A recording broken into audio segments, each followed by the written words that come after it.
講到最近呢，這EV診所甲人偷襲，數人驚嚇，也若全台灣連鎖的公德診所也有民眾去報案，講診所內面呢也看到類似煙霧偵測器的攝影機。這批早起呢，警方和新北市衛生局消保處等單位，針對着邦橋新莊三重埔三甲骨路間分店發動搜索。下晡呢，也甲這邦橋中山分店的店經理帶回去調查。啊，若公德診所是發出聲明強調，現場所使用的攝影設備攏是一般看會到的，唔是監控攝影機，也無偷襲的情形。有沒有什麼收穫？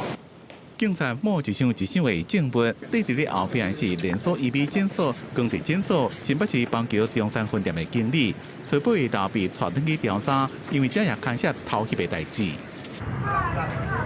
另外，邦橋的管證店工作人員引導警察坐佇咧櫃台查看資料，一個新莊店有人客聊天做煞離開，診所的工作人員就趕緊摕櫃台紙擋佇咧診所的門口，公共區域正佇咧監視錄影。邊仔的衛生局人員也摕翕相機記錄。新北市新莊的光澤診所在平日營業時間卻拉下鐵捲門，醫美診所偽真菸氣，疑似偷拍案進一步擴大。8日，新北市警方以及衛生局同時出動，在包含板橋2個分店以及新莊同步進行調查。搜查行動自初八早起10點新北市邦橋開始，過去三重埔新莊三甲，甚至到宜蘭羅東，並且對換衫的所在、診療室這個較私密空間進行清查，因為有人客報案講，在診所內邊看到敢若是煙霧偵測器的攝影器材。